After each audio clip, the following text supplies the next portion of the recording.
¿Qué tal? Buenos días.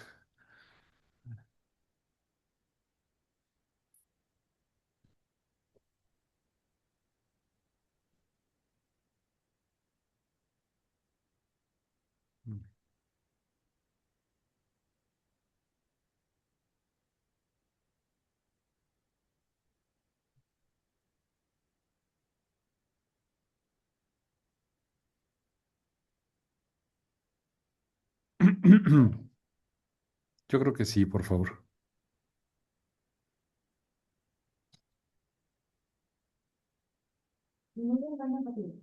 Ujú. Bueno. Buenos días, Pedro. ¿Me oyes? ¿Sí me oyen? Buenos días, sí se escucha. Muchas gracias. No sé si les comentó Adriana que anda un poquito mal de la garganta, entonces me pidió que yo hiciera la presentación para el seminario. Entonces, si gustan en unos minutos, en un par de minutos, pues, si quieren, comenzamos.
Bueno, si gustan, entonces podemos comenzar.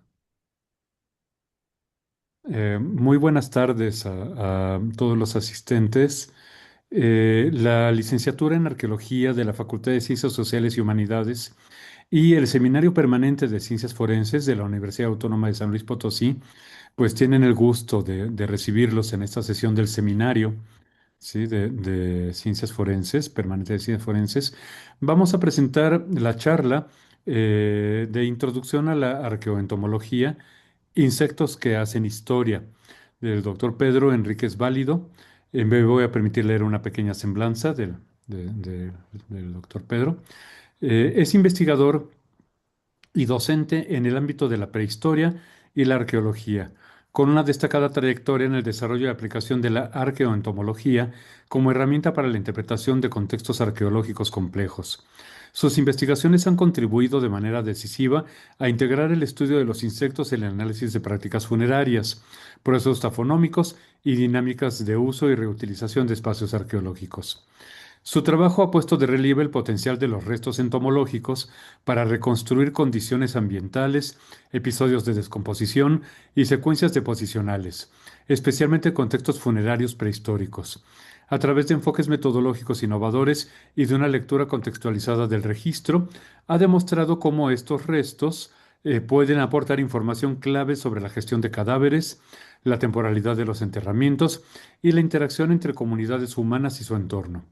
Estas contribuciones han situado la arqueoentomología como una línea de investigación plenamente integrada en la arqueología y la prehistoria, ampliando de forma significativa las posibilidades interpretativas del registro material. Pues muchas gracias, Pedro, por estar con nosotros. Te cedo el micrófono para que podamos comenzar. Muchas gracias, Alejandro, por esta presentación y gracias a todos por estar aquí. Voy a compartir la pantalla. Díganme si se ve bien. Sí, se ve bien. Disculpa, no sé qué prefieres, que las preguntas queden todas al final o que te hagan las preguntas mientras estás dando la ponencia. Pues como quieran, quizás mejor al final, ¿no? Pero bueno, si Bueno, alguien muy tiene bien. Al alguna... final, todo el mundo está Sí, invitado, por favor, a hacer comentarios, preguntas. También en el chat pueden irlas escribiendo si gustan y así, pues bueno, al final podemos hacer la ronda de preguntas. Muchas gracias, Pedro. Ahora sí te cedo la palabra. muchas gracias de nuevo. Bueno, pues como les digo, esta va a ser la charla que impartiré hoy, que como bien dijo Alejandro, pues se denomina Introducción a la Arqueoentomología, insectos que hacen historia. Y pues, lo primero que tenemos que saber es qué es esto de la arqueoentomología. La arqueoentomología no es otra cosa que el estudio de insectos en contextos arqueológicos, pero hay dos corrientes que investigan este tipo de evidencias en los contextos arqueológicos. Una es la entomología del cuaternario, más basado en la escuela inglesa, que se ha interesado más en estudiar los restos entomológicos fósiles en sedimentos de menos de 2,5 millones de años y que está sobre todo interesada en realizar reconstrucciones paleoambientales. Y los primeros estudios de este ámbito, como les digo, están más integrados en lo que viene siendo la paleontología y están más interesados en la extinción de especies entre el Pleistoceno y el Holoceno, los cambios morfológicos de los insectos, más bien eso, como les digo, reconstrucciones paleoambientales. Y por el otro lado está la arqueoentomología propiamente dicha y es la escuela a la que nosotros nos aferramos, que es la escuela francesa, que no sería otra cosa que la aplicación de la entomología médico-legal forense al estudio e interpretación de restos de insectos en un contexto arqueológico, tal y como definió Jean-Bernard Huchet en 1996. Aquí tenemos ahí en la imagen, precisamente, rastreando las evidencias de insectos en una momia. Básicamente, esta corriente se interesa más por las relaciones entre los humanos y los insectos y por aquellos insectos, poder rastrear aquellos insectos que nos hablen de cómo se descompusieron los determinados materiales bioarqueológicos en este contexto arqueológico. Y es que el ser humano convive con insectos continuamente y por eso nosotros quizás nos aferramos más a la escuela francesa más que a la inglesa. Pues por ejemplo, en nuestras casas a menudo podemos ver cucarachas, moscas, sobre todo también en verano podemos introducirlas nosotros mismos, como por ejemplo los gorgojos o determinadas plagas del almacenamiento que se introducen con algunos alimentos que podamos introducir en nuestras casas, chinches de cama, que son posibles vectores de enfermedades incluso y que afectan directamente al ser humano, hormigas. Estos insectos afectan de forma directa o indirecta al ser humano y lo podemos ver en la actualidad cuando las condiciones higiénicas no son nada comparables con las que existían en el pasado. Sin embargo, es probable que estos insectos, estos restos que afectan al ser humano en la actualidad, en el pasado tuvieran mucha más importancia y mucha más relevancia de la que lo tienen hoy en día. Yo recuerdo, por ejemplo, en unas clases que dimos, que sacamos la universidad a la calle, los laboratorios a la calle, para que sobre todo niños vieran lo que hacíamos y les hablaba de los gorgojos y los niños es que ya no sabían lo que era un gorgojo, porque claro, la comida viene tan procesada, tan elaborada, que es que nunca han visto un gorgojo ni nunca se han enfrentado a ellos.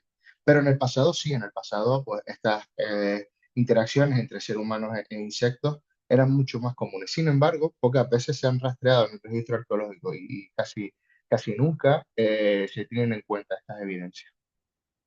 El trabajo nuestro como arqueoentomólogos, como arqueoentomólogas, no es otra cosa que rastrear la evidencia de insectos y ver qué información nos puede dar sobre todas las condiciones que podamos rastrear en el registro. Y es que lo mismo, el ser humano pronto se dio cuenta de que convivía con estos artrópodos, ¿no? Con estos organismos. Las evidencias quizás más seguras, más claras de ese conocimiento de los seres humanos acerca de los insectos puede provenir probablemente de la cueva de la araña, Bicorp, muy cerquita de donde estoy actualmente, en Madrid. En este caso está en Valencia. Es una cueva que tiene esta pintura parietal, datada alrededor del 9000 antes de Cristo, y que no es otra cosa que una escena apícola. Se ha interpretado como una escena apícola en lo que vendría a ser una de las primeras evidencias de que el ser humano utiliza los insectos. No solamente era consciente de ellos, sino que además se aprovecha de ellos, ¿no?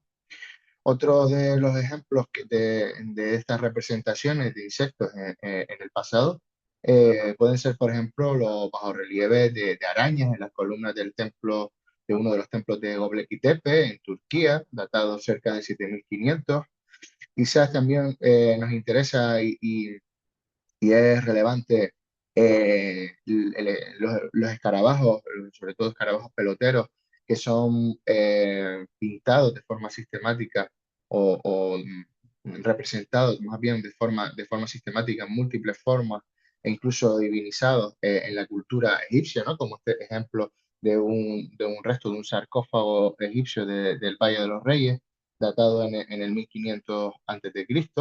Y sin ir más lejos, pues también en lo que viene siendo el continente americano, pues también tenemos evidencias no solamente del uso, sino de esa coexistencia de los seres humanos con los insectos.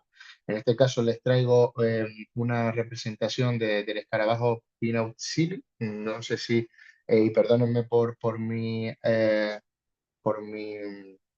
pronunciación, que está representado en la Historia Universal de las Cosas de Nueva España, de Bernardino de Sahagún, fechado alrededor de 1569, o las propias figurillas de chapulines que fueron documentadas durante las obras del castillo de Chapultepec entre el 1200 y el 1521 después de Cristo, y que evidencian no solamente que los seres humanos son conscientes de la existencia de estos insectos, sino que en este caso pues también son incluso productos de su consumo directo, no de los productos que pueden producir, como por ejemplo en el caso de las abejas que hablábamos anteriormente, ¿no?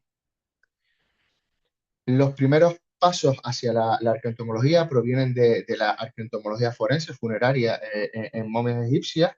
En este caso, cuando con el auge de la egiptología en los siglos XVIII y XIX empezaron a documentarse las primeras momias, ya estos primeros egiptólogos, primeros arqueólogos se percataron de la existencia no solamente de estas evidencias de las que les hablaba antes, de los escarabajos peloteros representados, sino que también existían propias evidencias de insectos dentro de estas tumbas, ¿no? En este caso eran interesantes los insectos asociados a la descomposición cadavérica directa, porque estaban dando información de cómo eran precisamente esas prácticas funerarias, pero también se empezaron a documentar plagas asociadas con estos propios ajuares funerarios que eran introducidos dentro de las tumbas, ¿no? Por ejemplo, sin ir más lejos, en la tumba de Tutankamón, que es esa representación que encuentran en la imagen, pues se encontraron algunas vasijas, algunas cerámicas que contenían cereales que estaban picados por estos insectos, que ya hablaremos por qué son tan interesantes. Uno de los primeros investigadores o uno de los primeros arqueoentomólogos en este sentido podremos citar a Alfieri, que se interesó por estos hallazgos a menudo y la mayor parte de las ocasiones eran hallazgos casuales y que sobre todo se vieron desarrollados con las fiestas victorianas de la desenvoltura de la momia, ¿no? Las Unwrapped Mummy Parties, que no eran otra cosa que quedadas en época victoriana, en siglo XIX, sobre todo en territorio inglés, aunque también se practicaron algunas en territorio francés, en la cual pues se quedaba para abrir una momia y ver qué contenía esta envoltura. Y en algunas ocasiones pues se documentaron restos, sobre todo asociados a la propia descomposición cadavérica, que fueron documentados. Incluso Alfieri llega a dibujar a alguno de ellos. Y esta arqueoentomología, esta documentación de hallazgos poco menos que no intencionales, sino que hallazgos fortuitos, voluntarios, involuntarios, disculpe. Es así hasta que Cooper y Osborne en 1968 crean el método de flotación con parafina, que no es otra cosa que introducir sedimentos en parafina para que por el proceso de decantación los insectos o los restos entomológicos suban a la superficie y pudieran ser documentados. Aquí algunas más imágenes de estas fiestas de desenvoltura de las momias y aquí uno de esos carteles de Unrolling the Mummy, uno de esos carteles que promocionaban esas desenvolturas de las momias. ¿Cómo se conservan los restos entomológicos en el contexto arqueológico? Pues básicamente porque muchos de estos artrópodos poseen un caparazón duro, un exoesqueleto, en este caso que está compuesto por quitina, que es un polímero compuesto de N-acetilglucosamina, que forma parte del propio exoesqueleto de los artrópodos y sobre todo aquellos que tienen un exoesqueleto más quitinizado pues, son los escarabajos, son los que tienen el caparazón, uno de los artrópodos que tienen el caparazón más duro, el exoesqueleto, y por eso pues permite su preservación. Y como les pongo ahí, pues la conservación de los restos entomológicos en contextos arqueológicos está influenciada por las condiciones del suelo y el pH. En suelos secos y estables, más bien relacionados con ambientes áridos o semiáridos, es bastante común documentar este tipo de evidencias. También en suelos alcalinos, ricos en cal, cenizas y carbonatos, y en suelos anóxicos, sobre todo muy húmedos, pero sin oxígeno. Y la forma, dependiendo de cómo nos documentemos, de qué tipo de yacimiento tengamos, de cuál es el contexto donde se evidencia, pues ahí tenemos una diferencia entre cómo sería una conservación por desecación, donde los insectos aparecen casi que de ayer por la tarde, aparecen a menudo todavía unidos, no segmentados en las diferentes partes, como como la podemos encontrar en un contexto, por ejemplo, embebido en agua, ¿no? Que es el que está debajo y que requiere de una flotación con parafina, que, como les dije anteriormente. Y no obstante, los insectos a menudo, la forma más común de encontrarlos en estos contextos arqueológicos es así, de segmentados, partidos en estos segmentos fragmentados, y eso pues dificulta la tarea de identificación porque tenemos que saber no solamente qué parte del insecto estamos documentando, sino después tratar de identificarlo taxonómicamente. Como les digo, dependiendo del tipo de preservación pues, que tengamos en nuestro yacimiento, pues vamos a tener un tipo de evidencia u otra. En este caso les traigo un mismo insecto, el Cytophilus granario, el gorgojo del grano, que se preserva en distintos yacimientos de distintas maneras. Por ejemplo, carbonizado, algo que es muy raro de documentar. Hay pocos yacimientos y normalmente se documentan pocos especímenes asociados a esto porque la carbonización no es buena para la preservación de estas evidencias. Normalmente pues desaparece, se destruye. Embebidos en agua hay pocos especímenes, pero hay muchos yacimientos donde se preservan este tipo de yacimientos, sobre todo en contextos británicos y en contextos del norte de Europa, donde se han practicado estudios arqueoentomológicos con este método de flotación con parafina y documentamos, como les digo, pocos especímenes en ese momento, pero hay una multitud de yacimientos en las que aparecen. Desecados, en este caso las evidencias pues aportan muchos especímenes, pero hay pocos yacimientos donde se preserven este tipo de yacimientos. Y por último tenemos las impresiones cerámicas, que es bastante raro. Yo solo conozco publicados los artículos de Obata, tiene dos, este de 2020, sí, creo que es el último, no sé si tiene el otro que tiene es anterior o posterior. Y en este caso pues no es otra cosa que las improntas de estos insectos en la propia pasta cerámica, que al cocerse, al cocinarse, pues destruyen lo que es la evidencia en sí, pero dejan la impronta en la cerámica, esta impresión cerámica. Y en este caso, además, se trataría de las evidencias de Cytophilus, en este caso no es granario, es, si no me recuerdo más, el Seamai, que están asociadas a estas improntas y son las evidencias más antiguas de citófilos de estos gorgos. ¿Cómo recuperamos estos restos? Pues ya les digo que existen dos métodos. El primero es la flotación con parafina, que es sobre todo utilizada en contextos húmedos. Ya les he explicado un poco en qué consiste. Y el segundo proceso es el cribado en seco, en columna de tamices, que es más común en yacimientos que se preservan por desecación pero que requieren, tienen sus más y sus menos. La flotación con parafina, el proceso es algo más costoso, pero luego tienes los restos ya separados, solo listos para identificar, mientras que en el cribado en seco, luego de cribar el sedimento, hay que proceder a seleccionar uno a uno estas evidencias. ¿Cómo lo hacemos? Pues con una lupa binocular, como esta que tienen en la imagen, y lo que se hace es pues pasar el sedimento poco a poco a través de esta lupa y pues ahí ir seleccionando las evidencias de insectos que nos vamos encontrando, separándolas y organizándolas ya pues de aquella manera que nosotros más nos convenga, ¿no? Yo, por ejemplo, lo que suelo hacer es separar todos los restos en primer lugar y posteriormente, pues, identificarlos taxonómicamente uno a uno y separarlos en distintos tubos Eppendorf, por ejemplo.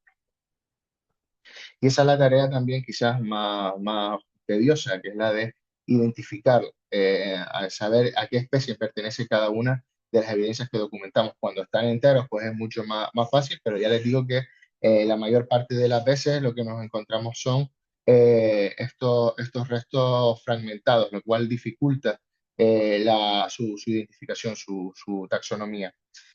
¿Cómo lo hacemos? Pues a través de la comparación directa con colecciones de referencia o bien con tratados, con manuales de identificación de insectos y tratar de que justo la parte que es característica de esa especie, pues sea el segmento que más encontramos de esta parte, ¿no? Y esto nos lleva a la dificultad que conlleva este tipo de analíticas. Esta es una diapositiva que he reciclado de otras charlas que he dado y que a veces molesta bastante a los antropólogos, que les digo que, bueno, que mientras que en la antropología apenas tienen que estudiar 200 huesos para comprender bien el registro, es una sola especie la que estudian, que es el ser humano. Los zooarqueólogos tienen más complicado el tema porque intentan identificar casi mil especies, entre 1000 especies distintas, y los arqueoentomólogos tenemos, no sé si lo llegan a ver aquí, muevo esta parte de arriba, y los arqueoentomólogos pues tenemos más de 1 millón de especies con las que comparar, con las que identificar. No obstante, no es necesario reconocer todo este tipo de... A ver, no se pasa, vale. Todo este tipo todas estas especies, no es imposible reconocer 1 millón de especies. Lo que hacemos y lo que nos interesa, como les decía antes, es identificar aquellas especies, aquellos insectos que tengan relación con el ser humano. Y por eso, pues, bueno, la arqueoentomología tiene más sentido en esta parte con la entomología forense, que no es otra cosa que el estudio de la arqueoentomología funeraria, aquellos insectos que están relacionados con la descomposición cadavérica, la arqueoentomología médica, aquella que está más relacionada con determinadas enfermedades asociadas al ser humano, arqueoentomología veterinaria, aquellos insectos que puedan, o artrópodos que puedan afectar a la salud de los animales, las plagas del almacenamiento, aquellos insectos que están relacionados específicamente con el almacenamiento de determinados bienes del ser humano, ya sean de origen vegetal o de origen animal, o la arqueoentomología de estructuras, que está más relacionada con los insectos que afectan a las estructuras creadas por el ser humano, o aquellos materiales bioarqueológicos como por ejemplo un techo de madera y demás, pues esos insectos xilófagos que podrían afectar a la preservación de este tipo de materiales. Y con todo, la arqueoentomología lo que ayuda a la arqueología es pues a reconocer determinados usos del espacio, a reconocer la economía y la dieta de las poblaciones en el pasado, a reconocer sus prácticas funerarias, a reconocer el medio ambiente en el que se movía y a reconocer también la taxonomía. Esto es algo bastante interesante, puesto que los insectos podemos rastrear qué ha pasado con los materiales que han sido depositados, que han sido dejados en un determinado yacimiento y cómo afecta a su conservación. Vamos a ir estudiando poco a poco y muy rápidamente, muy someramente cada uno de estos ítems, de estos estudios. Por ejemplo, en lo que viene siendo la reconstrucción paleoambiental, tenemos un estudio muy interesante en Tornemurs, un yacimiento del bronce, en el cual pues Philip Buckland identificó, en este caso, Tomicus piniperda, un insecto que está muy relacionado, muy en conexión con los pinos, sobre todo el pino silvestre. Y como ven en la imagen, pues ese pino no existe actualmente en el paisaje actual de Tornemur, con lo cual, gracias a la documentación de este insecto, pues permitió a Philip Buckland identificar un paisaje que no era el que existe actualmente en este espacio y que, por tanto, tuvo que haberse producido un cambio en el medio. Otro trabajo interesante es el de Eva Panagiotou en la casa de Renefer en Egipto, en este caso asociado más bien a identificar los diferentes usos del espacio. En este caso, pues en las distintas estancias de la casa de Renefer, Eva Panagiotou identificaba diferentes plagas, o algunas relacionadas con las plagas del almacenamiento de productos vegetales y otras que estaban más relacionadas con la descomposición cárnica, lo que permitió pues determinar que algunas estancias se ocupaban del almacenamiento de estos productos vegetales y otras más de productos más de origen animal, ese almacenamiento de carnes y demás, de productos de origen animal, como les digo, que además llegaron a estar en algo cerca de la descomposición, ¿no? Y por eso, pues, la documentación de este tipo de insectos. Es interesante también este tratamiento de la economía y la dieta. En este caso es un trabajo de Philippe Ponel en el cual identificó determinados insectos que están relacionados con los excrementos de animales y que son muy comunes, sobre todo en vías de pastores, en vías que han sido utilizadas para la transhumancia. Y en este caso, pues, en un yacimiento del noroeste de Irán, pues, identificó un posible paso de pastores transhumantes que durante el final del Holoceno, que sigue siendo empleado por pastores en la actualidad. Y esto se estaba documentando la continuidad en este tipo de actividades. O, por ejemplo, también volvemos a otro trabajo de Papaneto en el yacimiento de Akrotiri, en la isla de Santorini, un yacimiento que fue también como la antigua eh, Pompeya, fue cubierta por las cenizas de un volcán y en este caso pues documentó semillas de legumbres que estaban afectadas por brúquidos, es una plaga específica de las legumbres, ¿no? Y entonces no solamente encontró estos restos de brúquidos, sino que además encontró en los agujeros, en las semillas, que nos está hablando pues específicamente de que estaban almacenando legumbres y que además las condiciones en las que estaban siendo almacenadas. En nuestro caso, pues nosotros estudiamos los graneros prehispánicos de Gran Canaria. Eran espacios en los que la población indígena de las Islas Canarias almacenaba cereales, legumbres y restos de higo. Y pues en este caso documentamos no solamente las semillas, sino que también pudimos identificar toda una serie de plagas que nos estaban hablando de las condiciones también de almacenamiento de estos restos en el interior de estas cuevas.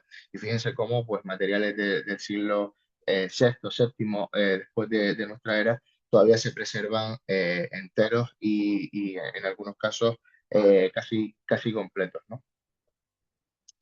En cuanto a la taxonomía, son los restos de los que los insectos dejan, sobre todo en materiales, y nos interesa bastante cuando se trata de entomología forense, de entomología funeraria.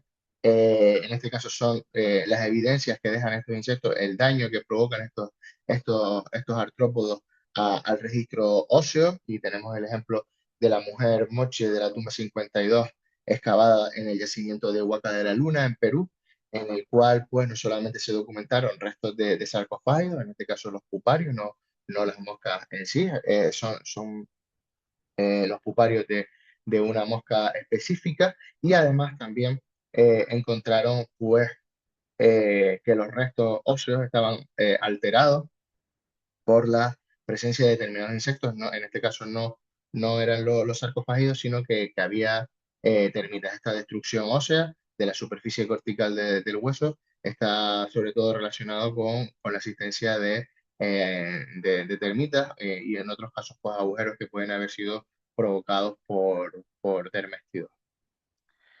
Y quiero hacer hincapié en esto, en esta parte, en la ignología, que no es otra cosa que el estudio de las huellas fosilizadas, los rastros, las madrigueras y las excavaciones realizadas por animales, tanto en el sedimento como en materiales orgánicos presentes en el sedimento, es decir, la traza de origen animal dejada en estos espacios.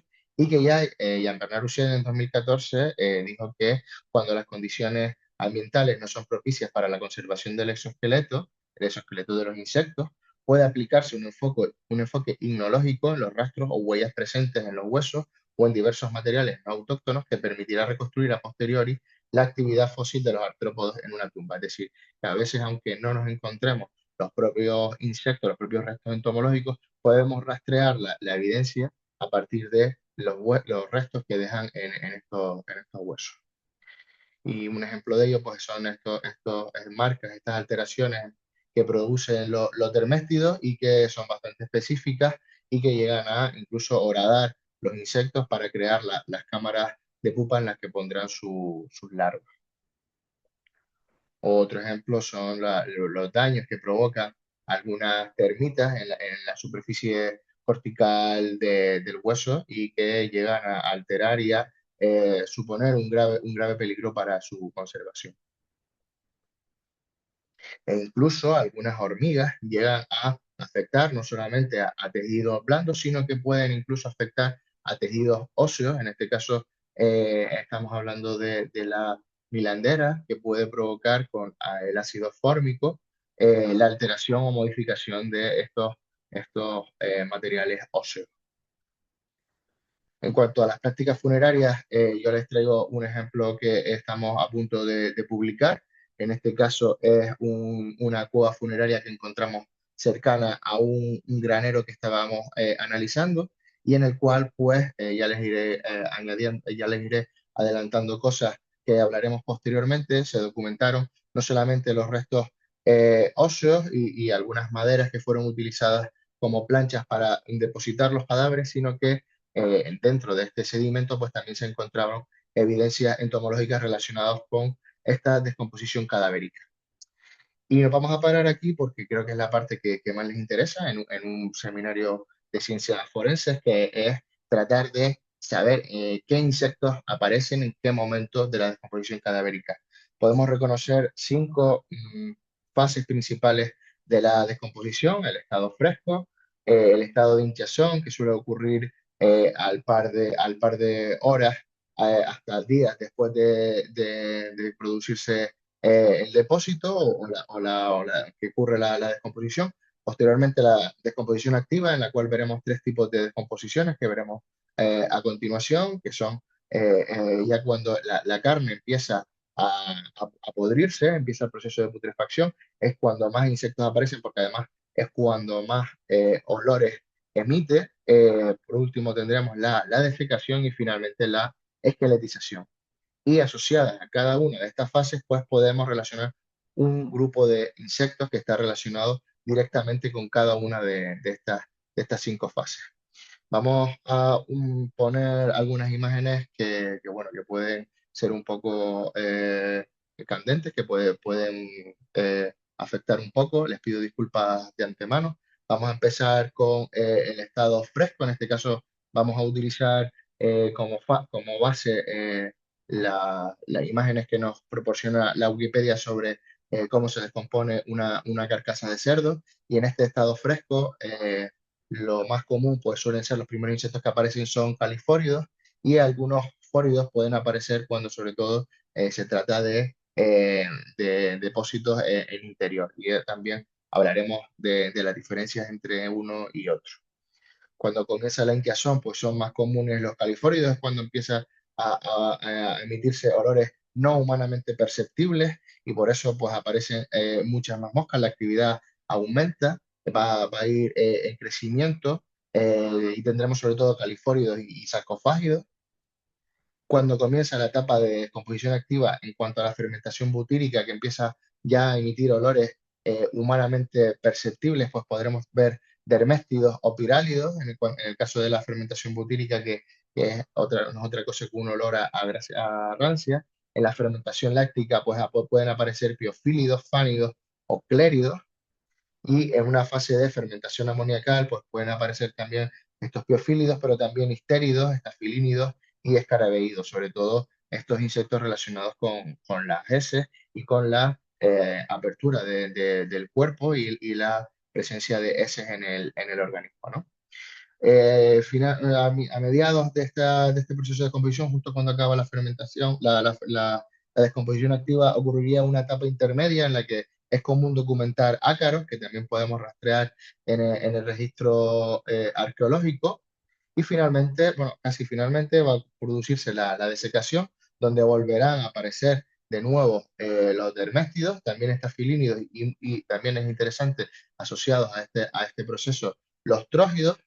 Y por último, como les digo, la esqueletización, donde ya aparecerán sobre todo insectos relacionados con la predación de los insectos que han acudido anteriormente, y no tanto con la descomposición del cuerpo en sí, como es el caso de los tenebriónidos y los pitínidos, que están ya relacionados con la predación de los insectos que entraron anteriormente. Y quiero pararme en cómo el medio ambiente condiciona este tipo o la llegada o la aparición o el retraso de la llegada de los insectos al cadáver, ¿no?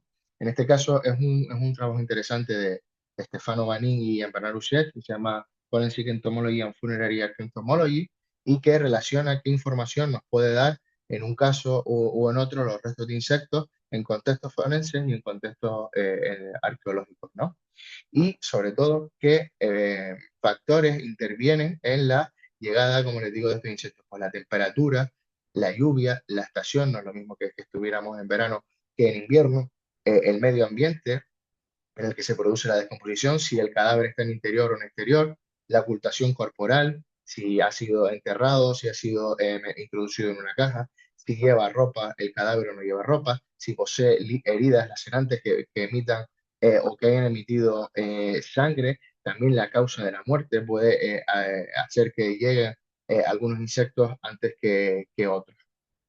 Y es que, como les digo, todo depende del contexto. No es lo mismo que esté en interior que en exterior, que esté enterrado o expuesto, que esté enfardado, que esté en un ataúd sarcófago, que haya una temperatura cálida, que haya una temperatura fría, que el cadáver haya sido descompuesto o que se esté descomponiendo en la costa o que se esté descomponiendo en la montaña. Tampoco es lo mismo si nos encontramos en alguna de estas regiones, aparecerán unos insectos u otros. Y sobre todo, como les digo, el contexto, el espacio en el que fue depositado, no es lo mismo que estuviéramos en un ambiente árido o si estamos en un ambiente pues, de bosque, un ambiente húmedo, un ambiente donde pueden haber a priori otro tipo de insectos.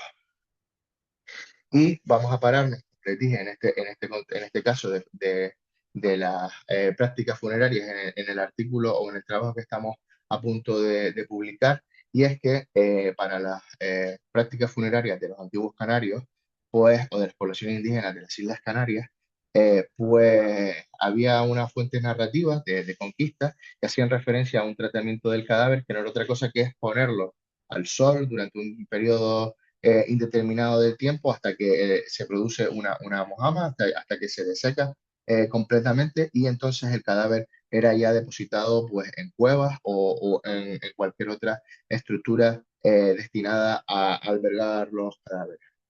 Sin embargo, nosotros en la cueva funeraria de Cruz de la Esquina encontramos evidencias de otra cosa. Es importante evidenciar que en arqueología, sobre todo en arqueología funeraria, tratamos de diferenciar entre las sepulturas primarias, cuando el cuerpo es depositado en un espacio y la descomposición se produce completamente en este lugar, y consiste en una única ceremonia en la que se manipulan los restos mortales y se acabó. Y también la diferenciamos de la sepultura secundaria, en el cual los restos humanos se manipulan en dos fases diferentes. En primer lugar, el cadáver se coloca en un lugar de depósito temporal y posteriormente va a empezar un proceso de descomposición, y finalmente los huesos se trasladarán a una tumba, y el entierro final, el depósito final, se produce en un lugar lejos del lugar de descomposición inicial. Por lo tanto, no es posible observar la diagénesis del cadáver en el lugar de descomposición final, ya que los productos de la descomposición no se crearon allí. Y eso es interesante para reconocer en dónde se está produciendo y qué tipo de ceremonia, de qué práctica funeraria se está realizando.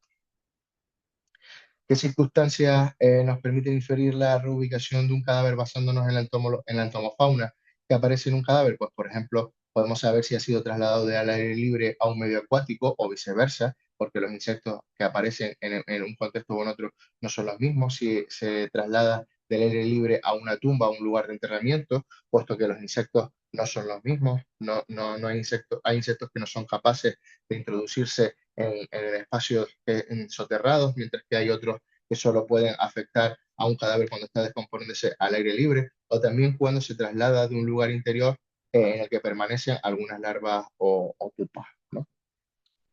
Y en este caso, en la cueva funeraria de Cruz de la Esquina, pues nosotros encontramos evidencias de que la descomposición se estaba produciendo en esta cueva, en este lugar, desde los primeros momentos de que comienza la descomposición. La mayor parte de los insectos que documentamos, de las evidencias entomológicas, eran estos puparios de moscas que pertenecían a las primeras etapas de descomposición, como ya les expliqué, y también se documentaron restos de coleópteros, de escarabajos que aparecen en momentos más tardíos, en fases más retrasadas de la descomposición. Tenemos que Crisomia albices y Calífora vomitoria llega tempranamente, entre 1 y 4 días, dependiendo de las condiciones de temperatura y humedad. Tenemos músquidos que se sienten más atraídos por los cuerpos contaminados por heces, y tras la muerte por las heces presentes en el cuerpo, por la presencia de procesos de miasis, procesos de heridas que pueda salir sangre, también se sienten atraídas por ellas. Y teníamos Dermestes maculatus, que llega aproximadamente 9 días tras la muerte, ya cuando empieza el proceso de descomposición activa. Y también teníamos Dermestes fichi y Necrovia rufipes, que empiezan a llegar con la pérdida de líquidos y sobre todo al inicio de la deshidratación, cuando empieza ya el proceso de desecación cadavérica. Aquí algunos especímenes modernos de cada uno de estos grupos que realizamos, de esta clasificación taxonómica. Y además de eso, pues teníamos insectos que nos estaban hablando de que la descomposición se estaba produciendo en espacios de interior. Son insectos que no aparecen cuando los cadáveres son descompuestos en exteriores. En este caso son fánidos y fóridos, que son muy comunes, como les digo, en espacios indoor, en espacios cerrados. Los fóridos son los primeros colonizadores en contextos cubiertos, como enterramientos, criptas, ataúdes y cuevas, que lo cual es bastante interesante para nosotros. Y los fánidos es una familia que suele aparecer durante las fases de descomposición activa y puede colonizar restos que están enterrados, están soterrados o que están en bajo cubierta. Con lo cual, pues nos está hablando de que específicamente el cuerpo tuvo que descomponerse desde los primeros momentos en estas cuevas. Con lo cual, una de las conclusiones que sacamos es que la sucesión cadavérica supone que el proceso de descomposición tiene lugar íntegramente en el interior de la cueva, y que los cuerpos se depositaron poco después de la muerte, lo que pone en duda el método de secado al sol.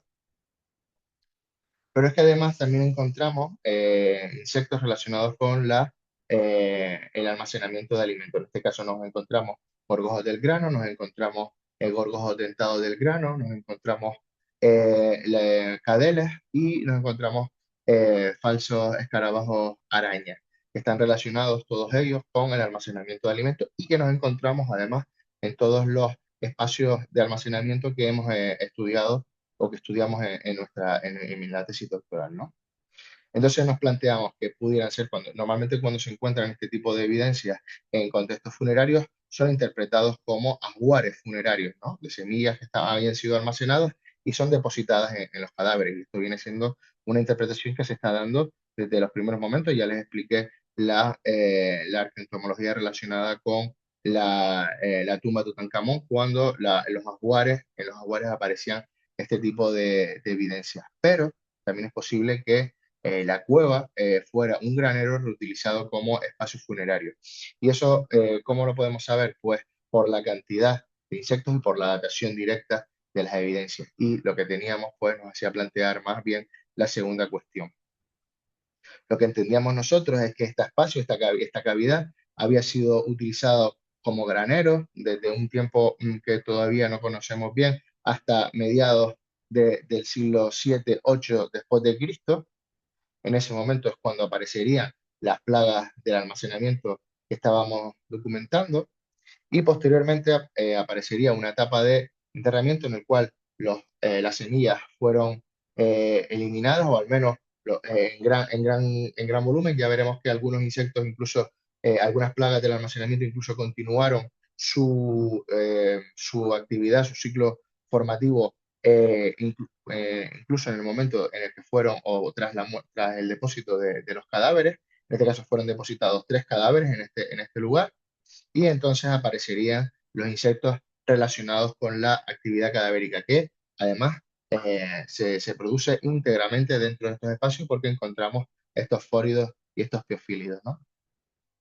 Y finalmente el espacio se derrumba, cae el muro de cierre y entrarían algunas aves, algunos roedores, algunos lacértidos que modificarían y alterarían el registro de la cueva, hasta verlo como lo podríamos ver en origen, que estaban todos los huesos removidos y entonces aparecerían insectos más relacionados con este tipo de actividad de abandono de este espacio.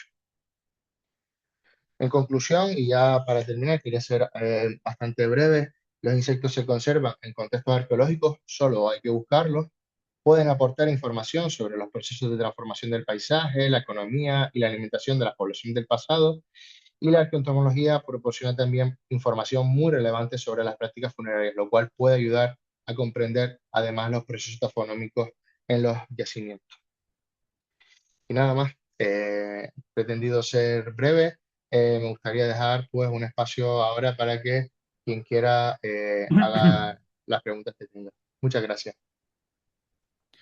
Muchas gracias, Pedro. Súper interesante. Creo que nos dejas muy buena base para pensar a futuro las metodologías de recuperación y la esperanza de que sí se puede trabajar muy bien con fragmentos de los insectos. Esto nos da una muy buena idea. Abrimos entonces la ronda de comentarios y preguntas. No sé si los que están aquí entre el público presente quisieran comentar algo, preguntar algo. Anímense, siempre cuesta un poquito empezar. Ya para animarlos más, si quisiera hacerte alguna preguntilla. En el caso de los restos ya esqueletizados, ya completamente esqueletizados, deshidratados, ya secos, que pierden mucho de su materia orgánica y de la composición mineral, ¿hay insectos que perforen el hueso? ¿Hay insectos que afecten directamente al hueso? ¿Se pueden identificar Sí, creo que vi alguna imagen por aquí por ahí? específicamente por ejemplo, los derméstidos son capaces de perforar el hueso y hacer unas alteraciones bastante Ah, mira, por ahí. esta de aquí, pero quería buscar otra aquí. Ok. Tengo que les muevo. Esta de aquí, por ejemplo, estos agujeros, que además pues, están en muchos casos alineados y que pueden incluso parecer que son antrópicos, en realidad son provocados por derméstidos. Son creados porque a los derméstidos no les gusta la luz y para pupar pues pueden cavar en estos huesos. Normalmente utilizan tejido blando, pero cuando no hay, cuando ha desaparecido, pues pueden llegar a ser estas marcas. Ya. Alguna vez me tocó ver algunos entierros humanos que habían pasado ya mucho, los habían sacado con todo y la materia de tierra, Ujú, cuando, cuando los arqueólogos tienen ya poco tiempo para excavar, se llevan todo el bloque de tierra con el entierro adentro.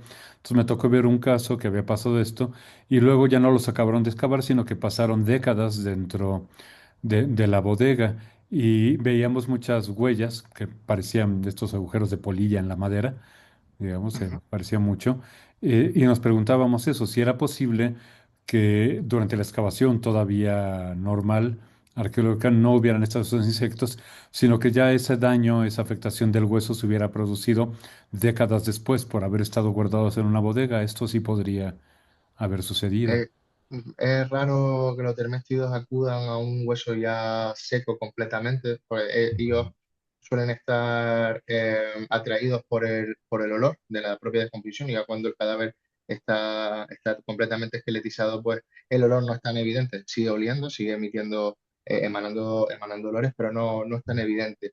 No está Sí, claro. sí es más Ok. posible, por ejemplo, la afección de termitas que afectan a la cortical del hueso y que pueden afectar también, como les digo, había por aquí algunas alteraciones como estas que también Ujú. pueden perforar el hueso. Son perforaciones mucho más pequeñas, más Sí, irregulares, no sí. son tan circulares como las de los dermestidos, con lo cual yo apostaría a que si fuera un posterior al evento de descomposición activa, si Ujú. es más un proceso taxonómico posterior, podría ser más termita, más que el dermestido. Qué interesante eso está súper bien, porque nos preguntamos si hay alguna forma de saber si ocurrió, digamos, perimortem o postmortem o ya muchos años después. Mira, aquí están llegando ya muchas más preguntas. Juan Ángel Hernández quiere preguntar, nos puso la pregunta, pero no sé si quisieras hacerla en vivo, si quisieras conectar tu micrófono, Juan Ángel, o prefieres que lo lea. No se está conectando. Bueno, lo leemos. ¿Qué técnicas se utilizan para analizar y preservar los restos de insectos? Pues cuando están en condiciones desecadas es posible eh, pegarlos. Y creo que Aitor Brito en la siguiente sesión va a tratar un poco más sobre esto, sobre la creación de colecciones de referencias y el cómo tratar este material. Pero ya les adelanto que cuando están desecados, pues se pueden pegar en etiquetas entomológicas y ya está. Y con eso se preservan. Yo tengo insectos en mi colección que fueron colectados hace más de 100 años y preservan perfectamente en estas cajas entomológicas. Pero sí es verdad que cuando están en condiciones embebidas en agua, cuando están en condiciones húmedas, pues lo normal es introducirlos en alcohol, en botes De acuerdo. con alcohol. No obstante, esto provoca problemas, ya lo hemos visto, sobre todo en condiciones arqueológicas, en la cual para realizar determinadas analíticas arqueométricas, como puede ser análisis de ADN, incluso la datación radiocarbónica, pues está Ujú. afectando a esto. Pero bueno, es que no hay otra forma de preservarlo, es mejor preservarlo que perderlo. Entonces, pues, además el propio tratamiento con querosenos, con parafinas, también afectaría a esto, con lo cual pues es mejor identificarlos y tenerlos reservados que dañarlos por tenerlos en el exterior. Claro, perfecto, muchas gracias. María Soledad Ortega también nos comenta, buenas tardes. En caso de tumbas o cadáveres encontrados dentro de ríos u otro lugar con presencia de agua, ¿también existe presencia de insectos? Hay algunos insectos que sí están relacionados con la evidencia de lugares acuáticos. Es menos común y los insectos son más, por ejemplo, los tricópteros, suelen aparecer en contextos más húmedos, más embebidos en agua, aunque obviamente pues el agua a los insectos no les gusta mucho el agua y no suelen acudir tanto. Entonces, hay algunos que sí que son bastante específicos de estos medios, pero de normal, pues el cadáver embebido en agua e introducido bajo un medio acuoso, pues se descompone de forma diferente. Hay algunos Ok, trabajos ya sobre cómo de la taxonomía de esta descomposición en estos espacios, pero no, yo no lo he tratado tanto. claro. Cristian Hernández comenta también, muy interesante la ponencia, muchas gracias. Tengo dos preguntas. En contextos donde el suelo es ácido, ¿cómo se puede rastrear la presencia de artrópodos? Sería la primera. Ujú. Sí, le respondo esta primero. Sí. Pues básicamente por las condiciones en las que está el hueso, si ha perforado los huesos o no, o si no es que se pierden en el contexto arqueológico, con lo cual, pues básicamente por cuestiones indirectas, ¿no? Esas afecciones que pueden ser hemos visto en los huesos, Ya. herméstidos y demás. Ya. Y la segunda es, ¿se puede rastrear arqueológicamente en el mundo algún sitio con presencia de plagas que afecten animales domésticos? Que afecten animales domésticos, Sí, a ver. Sí, se puede sí. rastrear en el mundo algún sitio con presencia de plagas que afecten animales domésticos. Creo que todavía no se ha documentado, sería bastante interesante, o yo al menos no tengo evidencia de ello. Pero claro, es posible documentarlo, sobre todo aquellos espacios, por ejemplo, estoy pensando en los fumiers, en estas capas de excrementos asociadas a procesos de estabulación de animales. Eso Ujú. tiene que estar plagado Aphodius, ¿no? Por ejemplo, son insectos relacionados con los excrementos de los animales.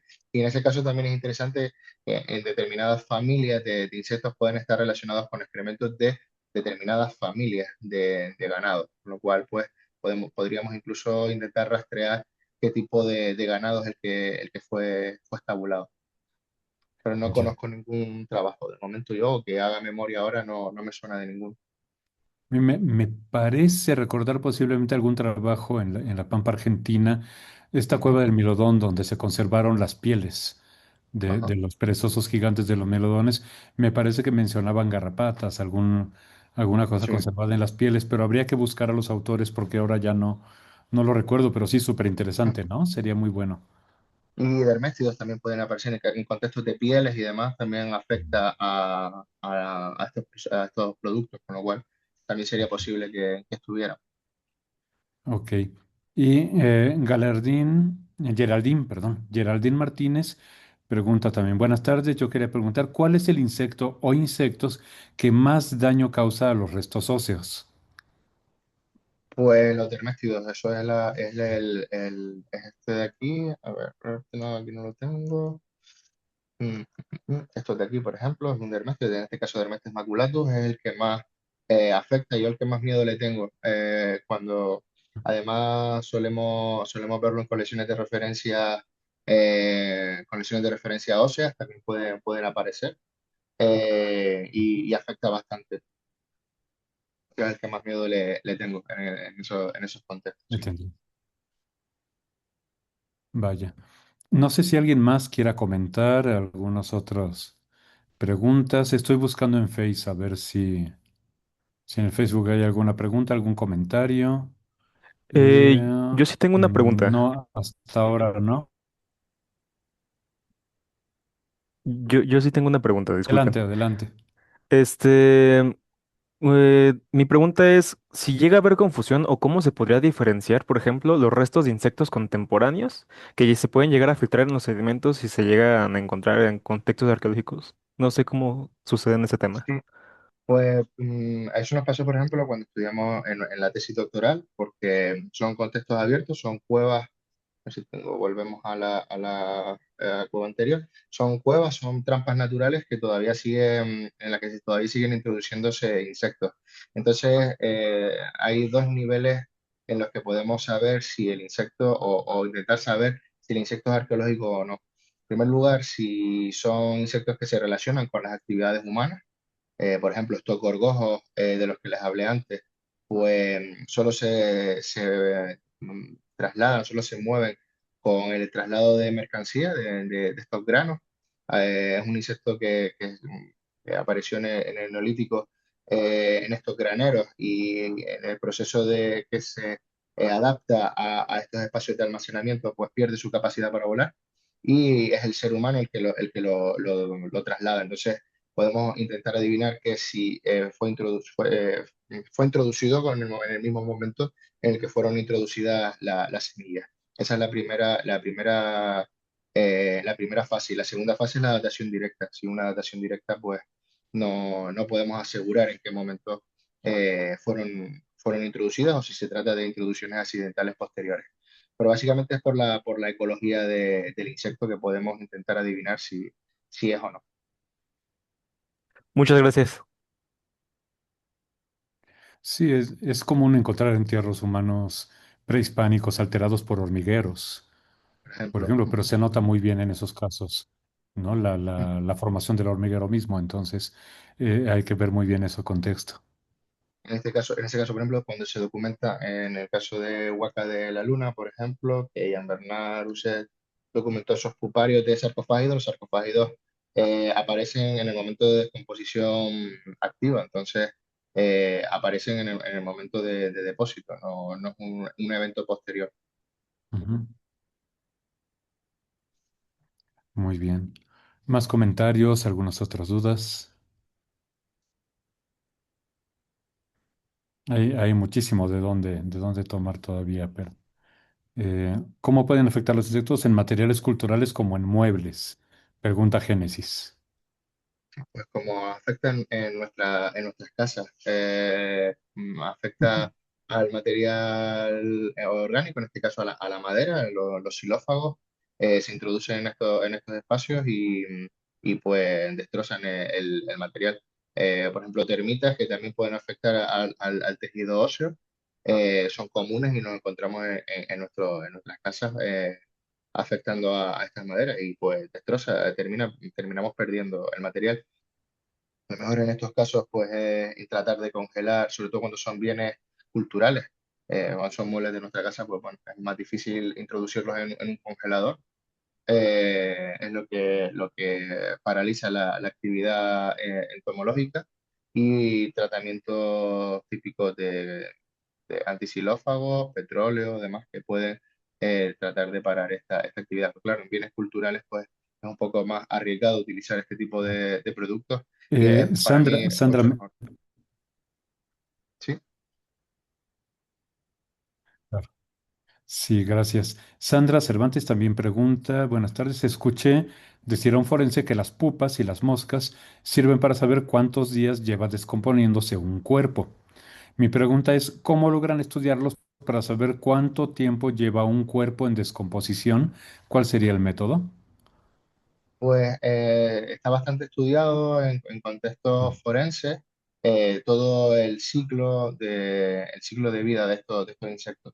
Y entonces, pues documentando, sabemos en qué momento, podemos intentar adivinar en qué momento, también estudiando las condiciones del depósito, la temperatura, la humedad y todas estas cuestiones, pues podemos saber en qué momento se está produciendo esa descomposición por el ciclo vital, las diferentes fases en las que se desarrolla hasta llegar a la pupa y finalmente sale el adulto, ¿no? Como ya tenemos medido a determinadas temperaturas, pues duran estos ciclos, aparecen estos momentos, pues sabiendo en qué momento estamos, podemos intentar tirar para atrás y rastrear. Siempre va a ser una aproximación, nunca vamos a saber el minuto exacto, pero bueno, ayuda bastante en contexto forense, en crímenes reales. Ujú. Muchas gracias. Juan Ángel tiene otra pregunta. ¿Qué diferencias existen entre el análisis entomológico en arqueología y en investigaciones criminales actuales? Básicamente utilizamos casi los mismos métodos, sobre todo cuando se trata de cuestiones experimentales, pero sí estamos utilizando prácticamente los mismos criterios, los mismos métodos. Lo único es que nosotros pues no tratamos de ver, por ejemplo, estas cuestiones de cuánto tiempo ha pasado desde que el cadáver fue depositado, porque bueno, es arqueológico, no podemos saber a qué hora fue depositado, pero sí tenemos muchas cuestiones en común, como por ejemplo tratar de ver la temporalidad, tratar de ver la estación en la que fue depositado, si hay esos movimientos de los que les hablo o no. Y eso es pues algo común en ambas disciplinas, tanto en contextos forenses como en contextos arqueológicos. Ujú. Pero la forma de estudiarlo es Sí, muchas prácticamente la misma. gracias. Sí. César, bueno, Xar pregunta, ¿es posible que se llegue a encontrar un nuevo espécimen de insecto? Ya que, como comentaba, la arqueoentomología es mucho mayor en términos de especies. Me imagino que habla de alguna nueva especie, de algún...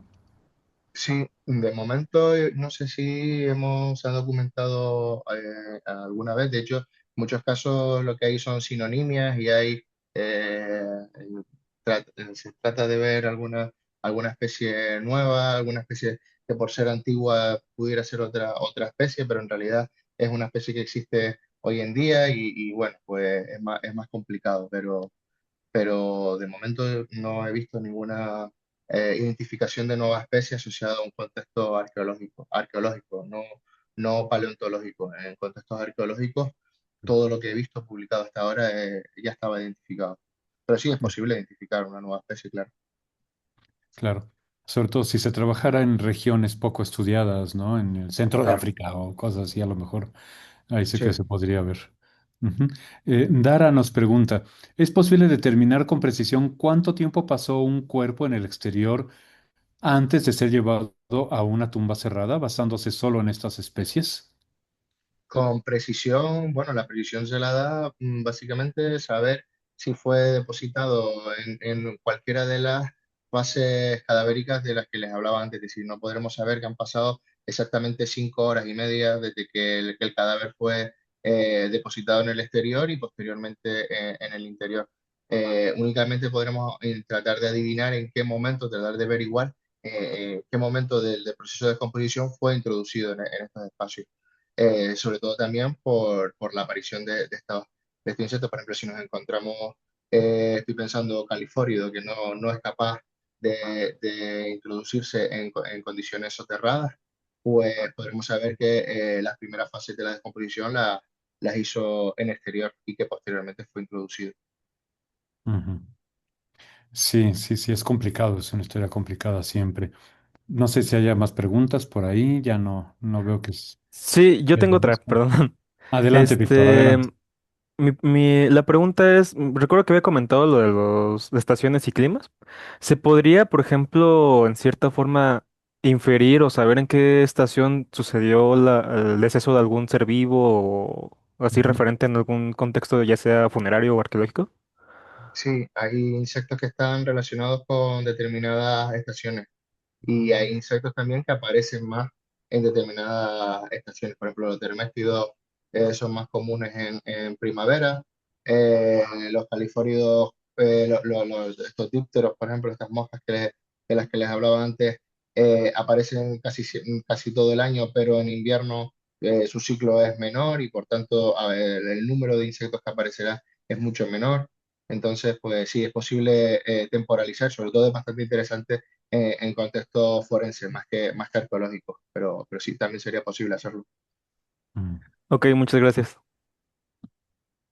Muchas gracias. ¿Más algún otro comentario, más dudas? Ha sido una sesión con bastantes preguntas, eso se les agradece mucho. A ver, ¿en qué punto un insecto deja de ser un indicador climático para convertirse en una evidencia de comportamiento humano? Esa es bastante interesante. Como todo, depende del contexto, ¿no? Si encontramos un insecto que solo aparece, por ejemplo, a una determinada cota de altitud y nos lo encontramos en una cota, por ejemplo, superior, pues podremos inferir que ese cuerpo ha sido desplazado, ¿no? Desde una cota inferior a una superior, por ejemplo. Estoy imaginándome. Entonces, pues no todo depende del contexto y cada espécimen identificado requiere de reconocer todos y cuantos más datos tengamos del medio en el que se produce la descomposición o en el que fue encontrado un cadáver, ya sea en un contexto funerario, arqueológico o forense, pues mejor. Tendremos que controlar específicamente o tratar de ver cuantos más datos mejor para hacer precisiones mucho más precisas. Ujú. Aquí pregunta Axel, ¿es posible que una enfermedad de un individuo o el consumo de medicamentos puede atrasar o afecte a la llegada de insectos? Sí, y además también los insectos, al estar consumiendo específicamente un cadáver, por ejemplo, un resto que ha sido drogado, pues también existen estudios, a ver si lo digo bien, entomotoxicológicos, Ah, que es otra cosa que es rastrear la presencia de drogas a partir del análisis de los insectos. No tanto que los insectos aparezcan unos u otros si el cadáver o si el ser vivo ha sido drogado, pero sí que se puede rastrear la presencia de drogas en estos restos de insectos. por ejemplo, de entre un individuo que en vida haya sido muy delgado con muy poco tejido graso y otro individuo que haya padecido obesidad mórbida, por ejemplo, podría haber diferencias. Sí, sobre todo en la cantidad, no tanto en las especies, pero sí en la Ujú. cantidad de especies que se documenten. Ujú.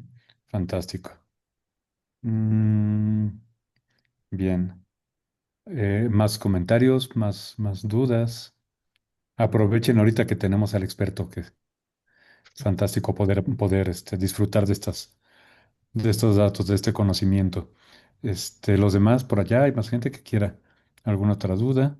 Eh, bueno, yo también preguntaría si las especies cambian si un cuerpo es enterrado completamente, digamos, a 1 metro de profundidad, de un cuerpo que se deje cerca, pero en la superficie.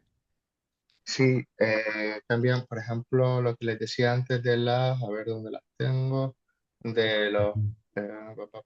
¿dónde Sí, está? Sí, sí, perdón que sea un poco repetitivo, pero creo que ujú, vale la pena aprovechar que te sí. tenemos aquí y hay que sacar el Por jugo. ejemplo, fánidos y fóridos son dos familias de insectos que les gusta mucho o solo aparecen cuando hay contextos de enterramiento. También depende de la profundidad a la que ha sido enterrado. Y de eso dependerá no solamente qué especies aparezcan, por ejemplo, los fóridos pueden aparecer en contextos bastante profundos, pero también el número de especímenes que se documentan. Claro, claro.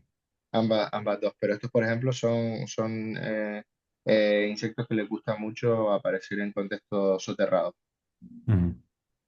Ok. Fantástico. Pues no sé si haya más dudas del público. Déjeme revisar de nuevo a ver si en Facebook hubo alguna pregunta. Mm,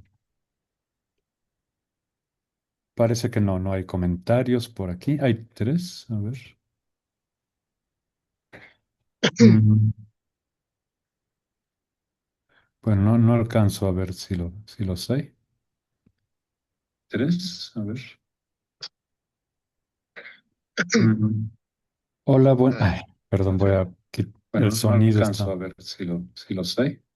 Hola, buena tarde, muy ¿Tres? interesante. ¿Existen estudios de diversidad de insectos asociados a las comunidades humanas?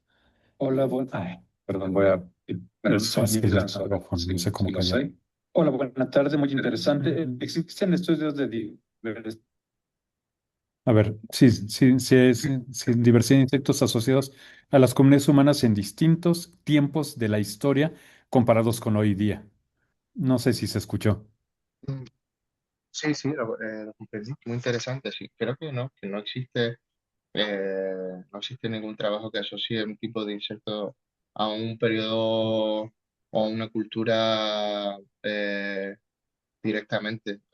Sí que hay evidencias por ejemplo, del consumo de determinados insectos y demás, pero no hay una especie que sea específica de un determinado periodo, hasta donde yo controlo, hasta donde yo sé.